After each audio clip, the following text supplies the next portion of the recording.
कलवरी के पास खड़ा हो, खून की धारा देखता जा, तेरे पापों का यही दाम दिया है मसीह यीशु ने।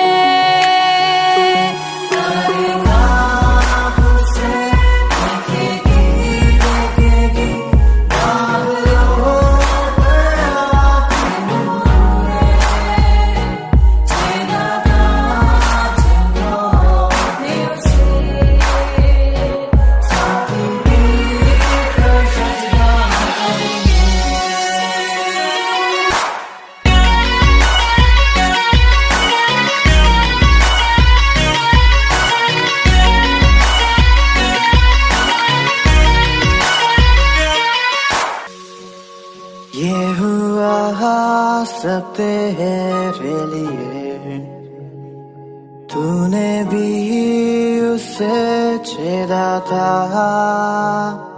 फिर भी प्यार से वो बुलाता, जाता क्यों नहीं तू उसके पास, फिर भी प्यार से वो बुलाता, जाता क्यों नहीं तू उसके पास।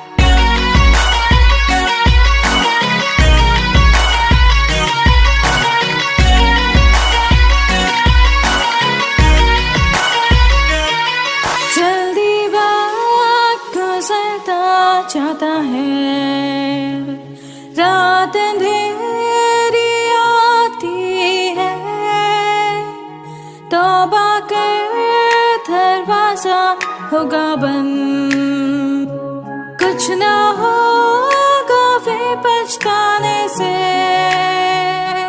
तौबा कर दरवाजा होगा बंद, कुछ ना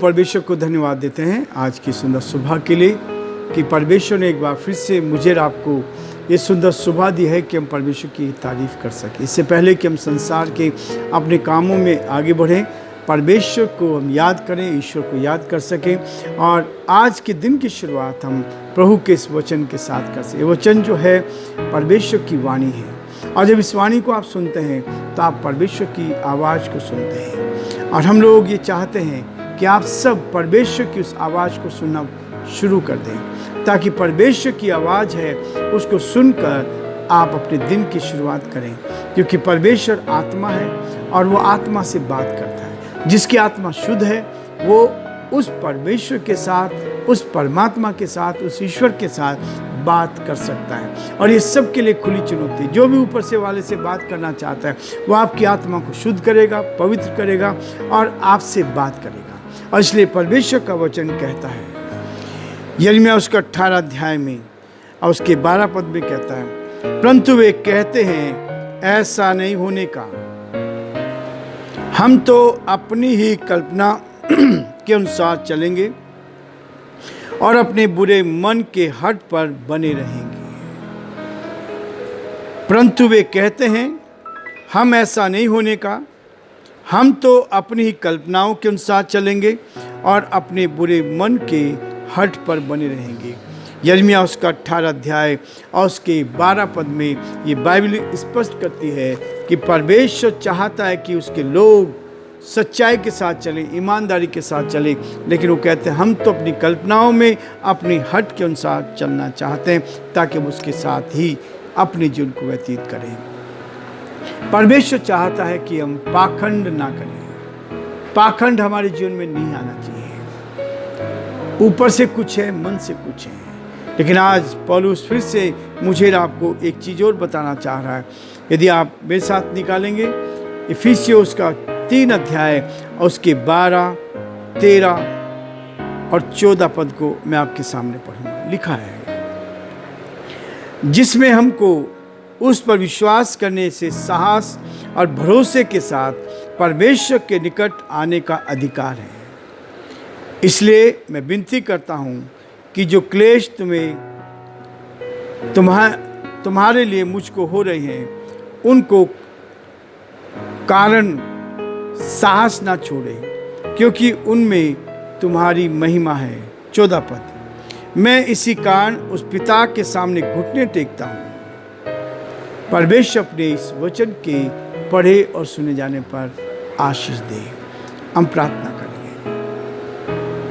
जीवते और सच्चे विश्वास के योग्य परमेश्वर, हम बड़े आदर के साथ, दीनता के साथ, नम्रता के साथ आप जैसे महान परमेश्वर के चरणों में झुके हैं।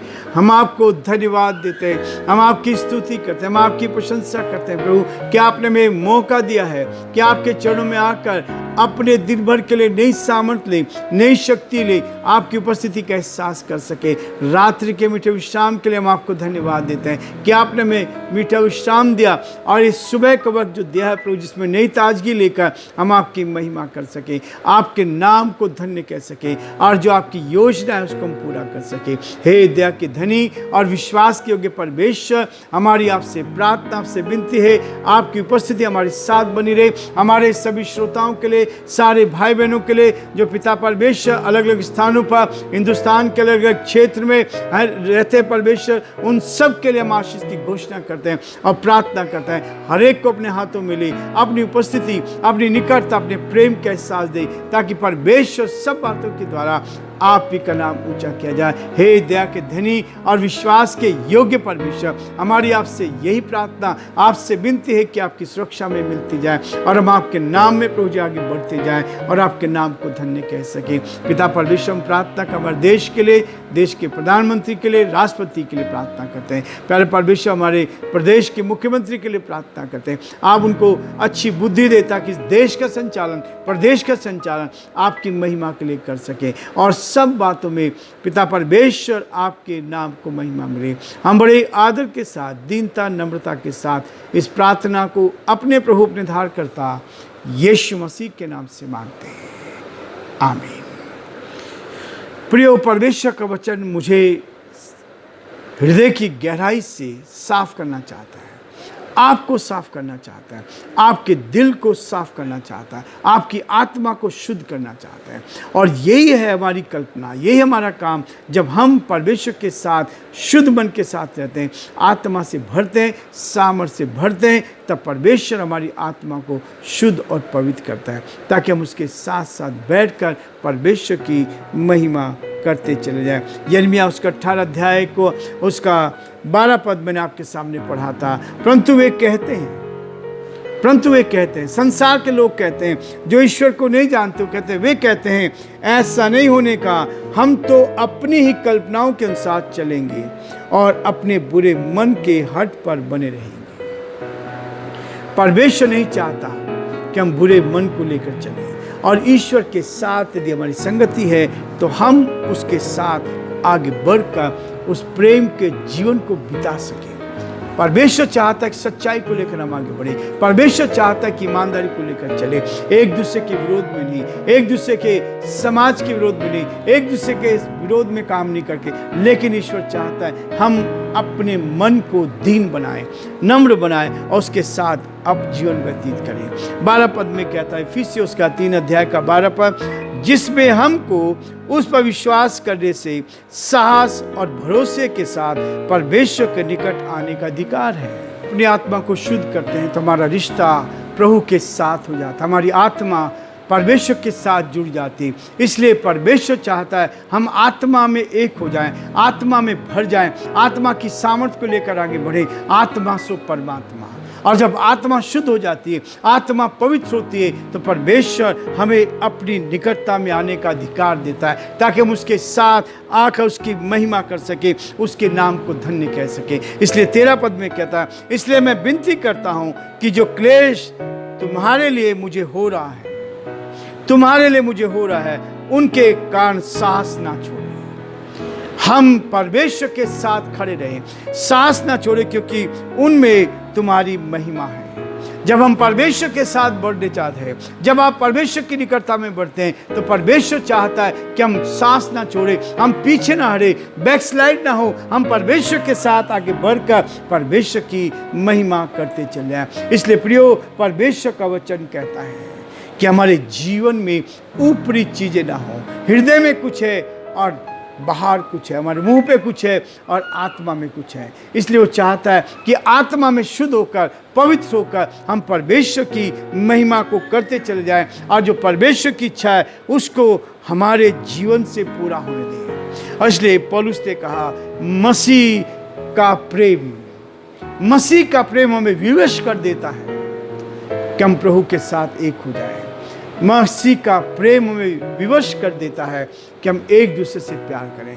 और बार बार मैं इस बात को रिपीट करता हूँ, यदि हम मनुष्यों के साथ प्रेम करते हैं तो हम उस परमात्मा के साथ, उस ईश्वर के साथ प्यार करते हैं। और जिस मनुष्य के अंदर परमेश्वर की आत्मा है, हर मनुष्य के अंदर ईश्वर की आत्मा वास करती है। और यही फर्क है हमारे जीवनों में कि मनुष्य के अंदर ईश्वर की आत्मा रहती है, पशुओं में और मनुष्य में अंदर है कि पशुओं के अंदर भी प्राण है, लहू में प्राण होता है, लेकिन आत्मा केवल मनुष्य के अंदर है, मनुष्य के अंदर है। और वो ईश्वर की आत्मा है, क्योंकि परमेश्वर ने वो आत्मा मेरे आपके अंदर दी है, ताकि हम उस आत्मा के द्वारा परमेश्वर के साथ अपने रिश्ते को बनाएं और परमेश्वर की उपस्थिति का एहसास करके अपने जीवन में आगे बढ़ते जाएं। इसलिए वो कहता है, मैं इसी कारण उस पिता के सामने घुटने टेकता हूँ।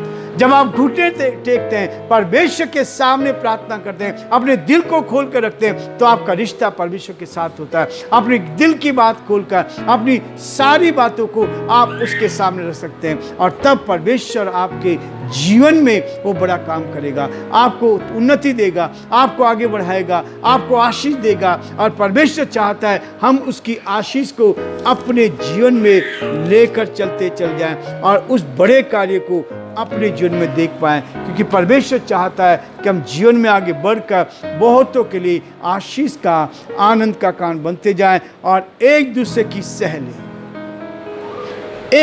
सहेली।